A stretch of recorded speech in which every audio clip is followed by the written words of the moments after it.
Jadi kita, tapi kan kalau daya tahan tubuh kita baik, sistem pertahanan tubuh itu lalu akan istilahnya memfagosit, tapi bahasa umumnya adalah akan memakan antigen atau kuman-kuman itu, kemudian sehingga tidak bisa memperbanyak diri ke seluruh tubuh kita. Namun ada keadaan di mana kok bisa ya dok, yang satunya ada orang kena TBC, satu rumah ada 3 orang misalnya, saya kasih contoh ya mbak, yang satu kena terkonfirmasi, yang satunya lagi enggak, karena ternyata bedanya yang satu lagi ada sakit diabetes atau mungkin lansia, yang satunya lagi tidak ada, kondisinya sangat sehat, sistem imunnya sangat baik, dia nggak ada pola hidup yang kurang baik misalnya. Nah, jadi satunya bisa kan, satu enggak, karena itu. Ya kalau misalnya masuknya kuman itu tuh kita setiap hari terkena, kadang kita kan kalau nggak cuci tangan lupa ya, terus kucek-kucek mata itu masuk juga dia lewat mukosa. Tapi kok nggak kenapa-napa, saya juga sering kucek-kucek mata, ya alhamdulillah kan, berarti saat itu kondisi tubuh baik gitu. Kayak gitu. Oke. Jadi kita juga harus aware ya Pak Taufik ya terhadap kondisi tubuh kita. Kalau udah merasa capek-capek ya gimana caranya kita harus berbenah gitu ya. Tapi kalau misalkan tadi kan tidur itu yang cukup itu antara 7 sampai 9 jam. Nah, kalau misalkan dirasa aku kan tidurnya 10 jam, masa iya imanku nggak bagus gitu. Itu mempengaruhi nggak sih Pak? Itu bisa pengaruh ke faktor lain ya Bu dokter ya. Bisa jadi karena. Jadi kalau kita nggak banyak gerak, orang banyak tidur tuh. Iya benar. Kan justru sistem untuk mengeluarkan sekresi saluran napas kan jadi berkurang. Kayak orang kalau banyak tidur dia jarang susah buang air besar, ada juga yang seperti itu loh Mbak.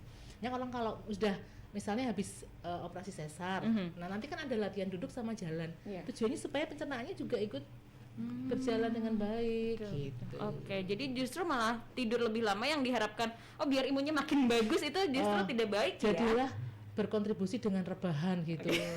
Ya, kaum rebahan ya. Setuju. Kaum rebahan ayo. Ya, ini adalah sedikit selentingan biar imunnya bagus, gerak ya. Dan nambah dikit tadi memang boleh.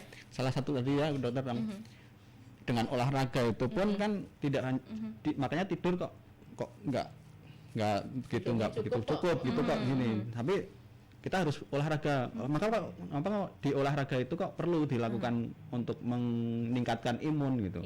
Karena di situ pernafasan kita keluar itu membantu mengeluarkan mikroorganisme melalui pernafasan tersebut gitu. Iya ya, benar sekali nih. Jadi makanya olahraga yang secara teratur yang perlu ditingkatkan kan. Iya, kayak Pak Taufik rajin bulu tangkis ya. Iya. Pantesan awet muda Pak. Ini jangan-jangan salah satu tips ya. Amin aja Pak. Iya loh, awet muda ya, sama dokter nih kelihatan bright sekali kulitnya. Glowing kalau bahasa anak zaman sekarang tuh. Jerawatnya banyak Mbak. Gak sebut merek saya loh. Enggak Pak. Nanti disemprit Pak ya. Oke. Kalau ngomongin soal imun ini kan yang baru-baru ini juga sedang dilaksanakan dan digencarkan oleh pemerintah, termasuk juga kontribusi dari Balkesmas juga ya untuk program ini adalah vaksinasi nih dok. Apakah vaksinasi juga ini ada kaitannya nih sama sistem imunitas tubuh? Kalau yang tadi kan diperkenalkan nih setahu Aira gitu kan, diperkenalkan supaya tubuh itu tahu gitu kan ada virus ini. Nah kan ada beberapa masyarakat yang masih enggan untuk divaksin. Ini mungkin ada penjelasan sedikit untuk bisa meluluhkan hatinya gitu dok. Jadi kalau vaksin itu kan tentu ada beberapa kondisi. Orang bisa divaksin maupun orang itu ditunda vaksinnya atau memang nggak bisa divaksin. Nah jadi tentu kalau mau divaksin punya riwayat penyakit tertentu, konsultasi dulu dengan dokter yang merawat. Jadi misalnya kalau pasien TBC baru saja terdiagnosa, kemudian udah terjadwal vaksin minggu depan dok, saya belum, udah boleh langsung vaksin belum minggu depan? Oh jangan dulu, kriterianya begini-begini, nanti kalau sudah pengobatan sekian lama ini baru nanti kesini lagi saya beri surat untuk layak vaksin kayak gitu. Jadi nanti ada screeningnya ya Pak Taufik ya. Pak Taufik ini divaksin terus. Hampir setiap hari divaksin. Hampir setiap hari ya Pak. Karena kan Pak Taufik ini kan di Balkesmas juga ada vaksin ya Pak Taufik, tapi dengan target ya. Yeah. Kita kan bukan pasien dengan masyarakat umum belum, tapi ada targetnya. Jadi memang ada screeningnya sendiri gitu. Dan kalau penyakit tertentu kita biasanya meminta surat rekomendasi dari dokter yang merawat. Karena kalau dan lagi pasien kan harus kondisi sehat. Ada juga loh yang kita pada saat screening ternyata kita tanam anamnesa kok ada tidak membau. Nah kan kita udah curiga tuh. Nah kemudian di antigen ternyata positif. Nah jadi kan nggak boleh divaksin dulu gitu. Betul. Selesaikan dulu isomanya. Itu dari jarak kita bisa divaksin, kalau kita sudah terkonfirmasi positif sampai kita bisa divaksin itu biasanya jangka waktunya 3 bulan setelah sembuh. 3 bulan setelah dinyatakan negatif begitu ya. Iya betul. Oke. Ini ketika ngomongin soal imun vaksin gitu kan, ini pasti kan ada kaitannya dengan kondisi takut gitu kan, beberapa orang masih ragu untuk itu. Nah apakah kondisi mental gitu ya Pak Taufik, kondisi mental yang juga sedang saya bilangnya galau gitu, itu mempengaruhi nggak sih Pak termasuknya? Selama ini ketika kita melakukan vaksin ya dokter, karena di meja 1 kan diukur dulu transi dan lain sebagainya dulu. Baru di meja 2 nanti ada screening yang terkait untuk permasalahan, mungkin ada masalah-masalah lain atau gangguan-gangguan lain yang mungkin pasien nggak tahu gitu. Dan kita pun harus meng-screening dulu sebelum masuk di tindakan vaksin tersebut. Dan beberapa memang pengalaman yang didapat memang ketika orang mau vaksin itu kecenderungan mereka takut. Takut dan was-was gitu. Lah itu secara tidak langsung itu pengaruh ke peredaran darah juga, yaitu hasil tensinya kadang tinggi ya. Kadang tinggi, kemudian nadinya juga terlalu takikardi lebih dari 100 kita hitung. Jadi hal tersebut tidak sementara memang belum untuk lolos untuk vaksin. Jadi kita rekomendasikan untuk dia istirahat dulu. 15 menit, nanti kita ulang untuk bisa untuk istirahat dulu karena kecemasan itu kan mungkin bertahap dulu ya untuk dengan istirahat. Makanya tadi untuk istirahat yang teratur, tidur yang teratur 7 sampai 9 jam. Itu salah satunya itu. Kemudian untuk istirahat dengan benar-benar kita rileks dengan ketawa gitu bisa menurunkan untuk kadar stresnya. Karena dengan stres yang tinggi memang hormon yang terpengaruh ya dokter ya. Kortisolnya itu kan stresnya sedih itu bisa pengaruh ke hormonal juga. Dan itu bisa menurunkan imun, Mbak. Jadi kalau imunnya salah satunya lama sedih gitu. Makanya kalau yang galau nggak boleh berlarut-larut. Makanya tadi salah satunya untuk mengapa kok tanda-tanda untuk sistem imun menurun ya salah satunya itu kelola stres yang bagus dengan seandainya tidak dengan kelola bagus itu menurunkan sistem imun juga.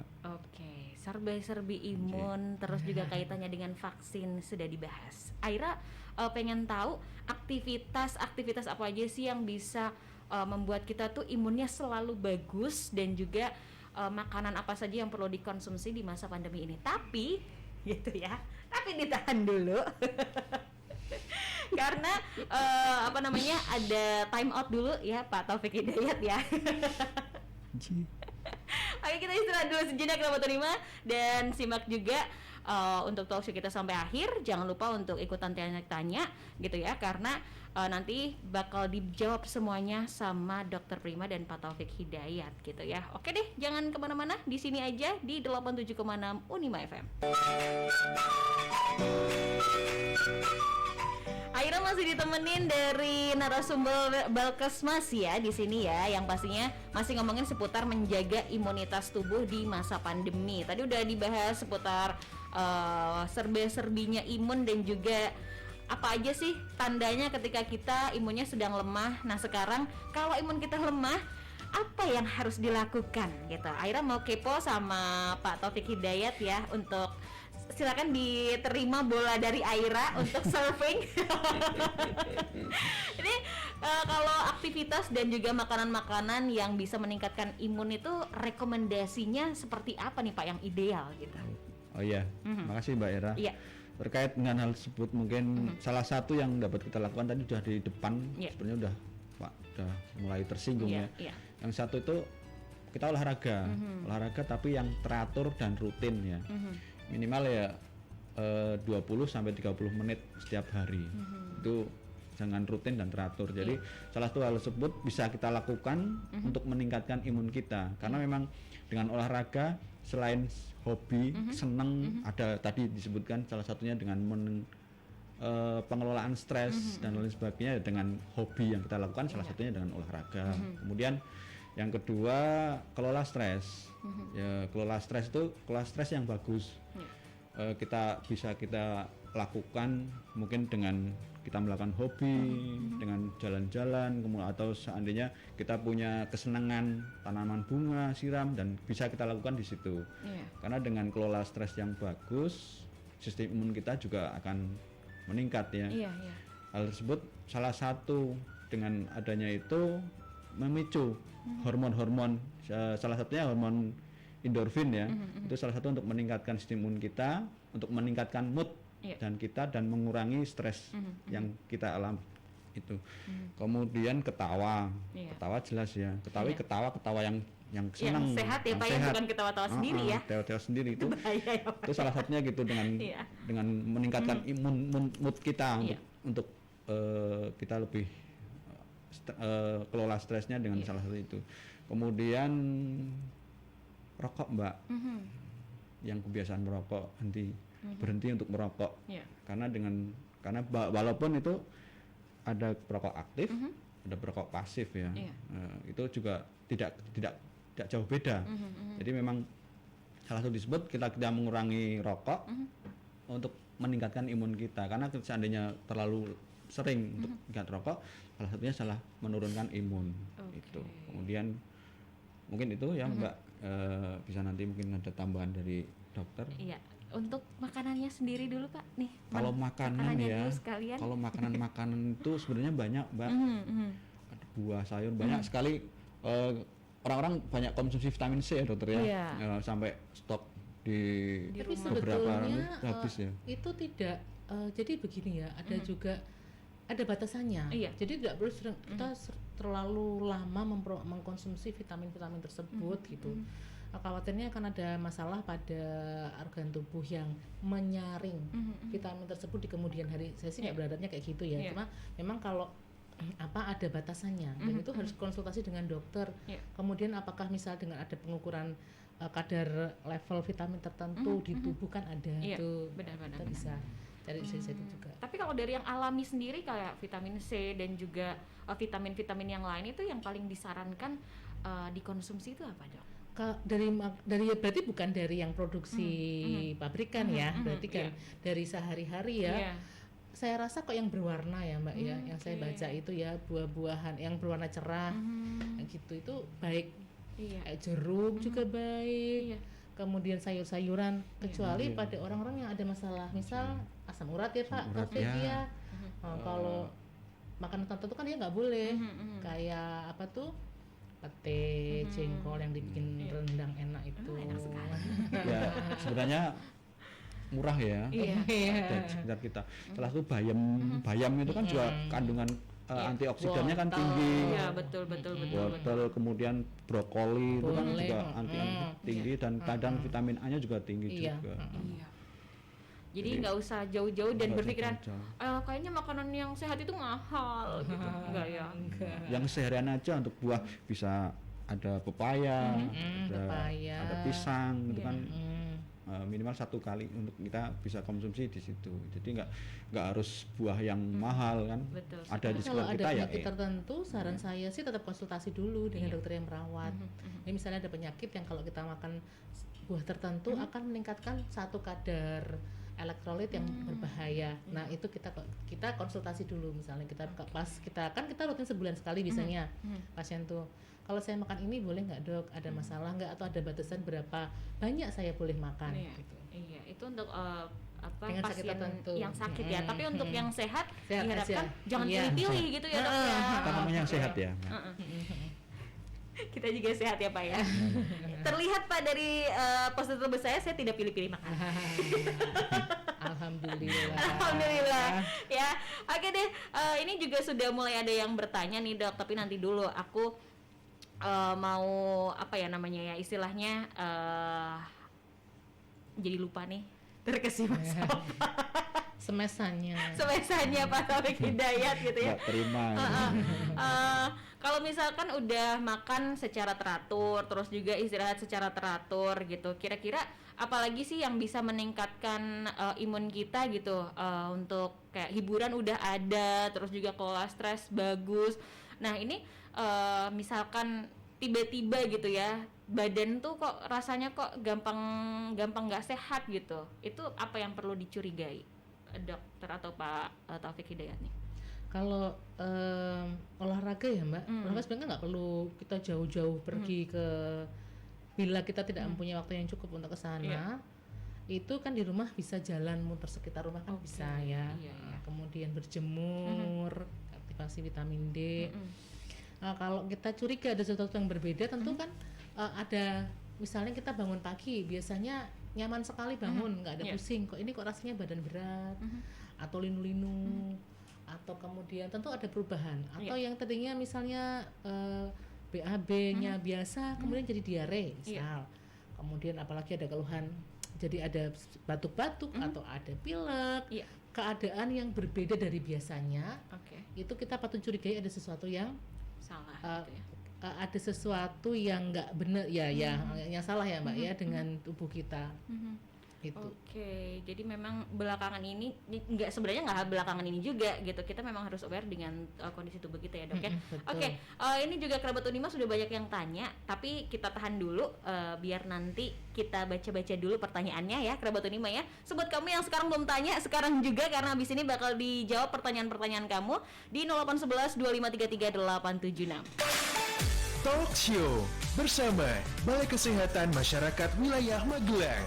Balkesmas memberikan layanan pencegahan, pengobatan, dan pemulihan secara komprehensif.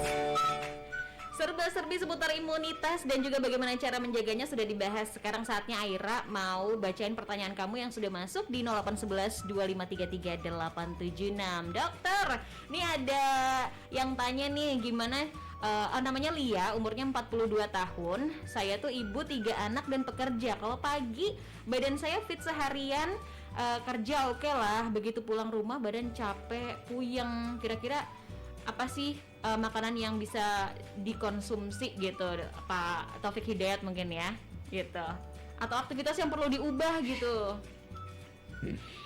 Ya, makasih, pertanyaan yang sangat bagus sekali. Memang sebenarnya kita harus jangan terus kita berargumen, oh saya harus kan ini kok kecapean terus kayak gini. Mungkin ya diklarifikasi dulu di waktu pas pekerjaannya yang gaya apa, mungkin karena mungkin terlalu semangat banget mungkin terlalu semangat banget, dan keseharian kita juga kadang untuk makan dan lain sebagainya untuk kita juga kadang terbengkelai kalau kita nggak terus kebutuhan kita tercukupi juga waktu pas gitu. Jadi ya sebenarnya kalau lihat makanan ya kita secara rutin memang tadi yang saya sebut di depan, memang kita harus jangan lupa kita harus istirahat yang cukup ya.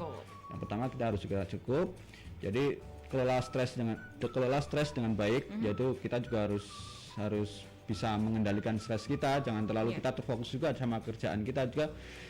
Untuk waktu istirahat pun penting di situ. Jadi kemudian untuk makanan dan lain sebagainya yang kita tadi disebutkan di depan, ya makanan kita harus perhatikan juga yang bergizi lah. Kemudian jangan lupa kita harus konsumsi buah dan sayur juga setiap hari harus ada. Memang kadang memang beberapa ada yang nggak suka sayur ya dokter ya, dan buah pun jadi kita kadang nggak hanya suka yang lauk tok gitu kan, nggak ada. Yang penting kan ada kebutuhan karbohidrat, proteinnya ada, kemudian ada seratnya, ada buahnya. Karena kan kalau banyak nasinya, kemudian karbohidrat dan lain-lainnya sedikit juga nggak baik. Jadi komposisinya nggak pas. Harus pas. Tapi sebetulnya nggak ada makanan tertentu Mbak. Jadi dalam satu piring itu sebaiknya ada karbohidrat, protein, serat, kemudian Itu ya Pak ya? Iya, Atau ada itu, Oke. kemudian sebagai pendukung lain ya, kalau masih ada ya bisa, ada buah lain nggak masalah, nggak hanya satu dan buah pun. istirahatnya cukup dan ya Mbak, istirahat kalau cukup pulangnya juga. malam itu Pak Taufik pulangnya Kemungkinan malam iya, kemungkinan dari jam kerjanya sampai jam berapa gitu kan juga ada batas Lembur waktunya, gitu ya. makanya di pekerjaan pun harus dibuat shift ya dokter ya, Oh, nggak betul. harus 1 kali 24 jam kita harus aktivitas terus, Betul, betul. karena tubuh kita kan juga perlu Perlu istirahat. Oke, ada Fuad juga ya yang mau ikutan tanya. Ini apakah menjaga imun tubuh bagi seorang anak kecil tuh sama dengan menjaga imun tubuh dengan orang dewasa? Mungkin saya rasa kok beda, karena kan imun anak-anak belum terbentuk sempurna. Jadi kalau pada dewasa sudah, tapi kalau pada anak itu belum. Jadi tentu dia butuh istirahat yang lebih lama. Dan tentu kalau kita perhatikan pada anak kita misalnya ada perbedaan, yang tadinya biasanya ceria, kemudian jadi lemes atau lesu, tidak mau makan, tentu ada yang berbeda. Iya. Diperiksakan ke Dokter anak. ya atau ke yang misalnya jauh ya ke tempat pelayanan kesehatan yang terdekat. Oke, gitu ya. Jadi harus malah justru kalau anak-anak lebih ini ya, lebih harus kita lebih peka gitu ya. Iya benar. Iya deh. Oke, ada juga ini siapa ya? Oh Rini. Apakah kita perlu melakukan tes imunitas? Terus kapan sih kalau memang iya waktu terbaik untuk melakukannya kapan gitu dok? Saya rasa kok belum perlu ya, apalagi kalau misalnya tujuannya apa dulu gitu kan. Tapi untuk kalau untuk kepentingan sehari-hari belum perlu. Iya. Kecuali ada syarat tertentu misalnya untuk kepentingan persyaratan kesehatan sebagai apa atau mau kemana gitu. Tapi kalau saat ini untuk secara umum belum perlu. Belum perlu ya dok ya. Dijaga aja gitu ya. Vaksin. Oh iya vaksin jangan lupa. Dulu kata Denola ya Mbak. Iya, sekarang. Sekarang harus Iya, untuk Rizka tadi pertanyaannya sudah terjawab ya di awal untuk waktu atau jarak vaksinasi jika sebelumnya sudah terkena COVID itu Aira ingatkan kembali 3 bulan ya dok ya. Betul. Itu. Dan juga ada Ragil yang ada di Magelang gitu kan. Ini dan juga sama-sama pertanyaannya dengan Kak Endang. Gimana sih cara mudah meningkatkan imun dengan tetap mematuhi protokol kesehatan? Apakah sama ketika tidak sedang pandemi dengan sedang pandemi gitu? Sama tapi kan pakai prokes sekarang ya Pak Iya. Taufik ya. Sebenarnya sama itu, cuman kebiasaan kita yang dianggap baru. Sebenarnya itu sudah kita lakukan setiap hari sebelum-sebelumnya, tapi cuman karena kondisi pandemi seperti ini, jadi memang itu sudah protap harus kita untuk protokol kesehatannya seperti ini. Oke ya. Salah satu. Terus mau sapa dulu juga nih buat yang tadi sudah tanya tapi pertanyaannya sudah terjawab saya kira gitu ya. Ada Rini dan juga Kakak Putri ya yang ada di Mertoyudan. Terus juga ada Lutfi, ini mau tanya lagi, aku tuh gampang banget kena flu gitu ya. Jadi kalau nggak pakai masker, kena debu sedikit itu gampang terserang flu besokannya. Apakah ini tanda-tanda imunitas tubuh saya kurang bagus dan tips apa sih yang bisa saya lakukan untuk memperbaiki imunnya? Gitu. Saya rasa belum tentu. Bisa jadi karena alergi, bisa alergi dingin, alergi debu, alergi dari hewan peliharaan, kemudian dari bunga-bunga tertentu yang dia mengeluarkan zat yang memang pada beberapa orang nggak bisa tahan. Nah, kita harus berpikir kalau itu adalah sesuatu yang beda bila tambah buruk, pileknya tambah pilek, cairan yang keluar dari hidung makin banyak, bau, warnanya enggak seperti biasanya, diikuti dengan batuk, batuk yang enggak yang lama atau beberapa hari diobati batuk kok enggak sembuh-sembuh ya. Nah, kita mesti mencari pertolongan ke yang lain. Tapi perlu nggak sih dok dilakukan tes alergi gitu kalau seperti itu? Sebetulnya perlu, tapi kita atasi dulu kondisi saat itu. Jadi kondisinya kalau sudah stabil, boleh kalau mau periksa gitu. Jadi kondisi yang saat itu yang membuat kualitas hidupnya jadi turun, itu yang kita atasi dulu. Oke, gitu ya. Buat Mas Ragil dan juga tadi sudah sempat sama. Dan sepertinya sudah banyak yang terjawab dari obrolan kita tadi di awal gitu ya dokter ya. Mau sapa dulu ya.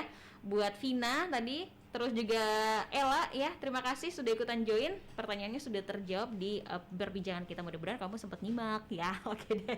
Kalau gitu sekarang karena sudah jam 11 nih dokter, Dokter Pak Taufik Hidayat, silakan memberikan closing statement. Mau siapa dulu? Saya persilakan. Jadi di sini kan kita menjaga imunitas supaya tetap baik selama pandemi. Selama pandemi kan memang kondisinya sedang pandemi, ada beberapa keterbatasan, terus kita juga harus mematuhi protokol kesehatan. Tetap di semua itu jangan dibikin susah, jangan dibikin sedih, kemana-mana harus pakai masker. Dok, saya nggak biasa pakai masker, rasanya engap. Untuk kebaikan daripada kena COVID-nya. Dan kalau sudah mendaftar di Peduli Lindungi dan sudah dapat jadwal vaksin, maka datanglah.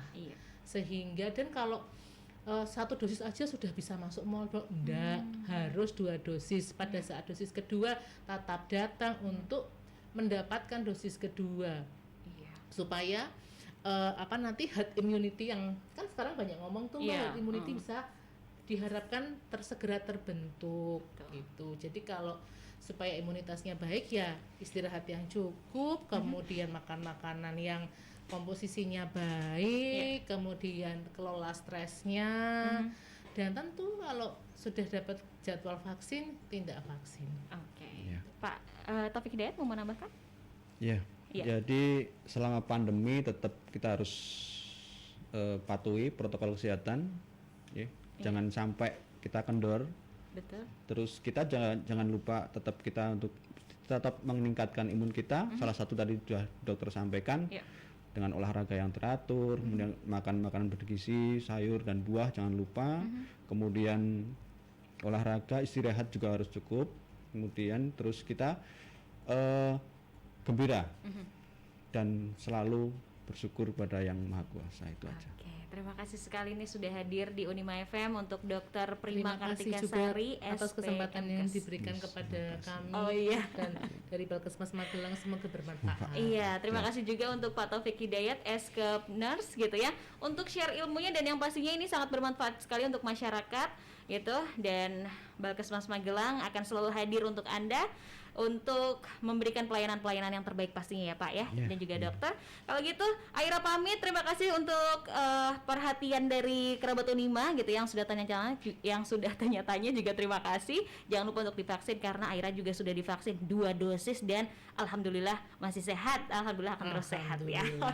Kalau gitu Aira pamit, wassalamualaikum warahmatullahi wabarakatuh.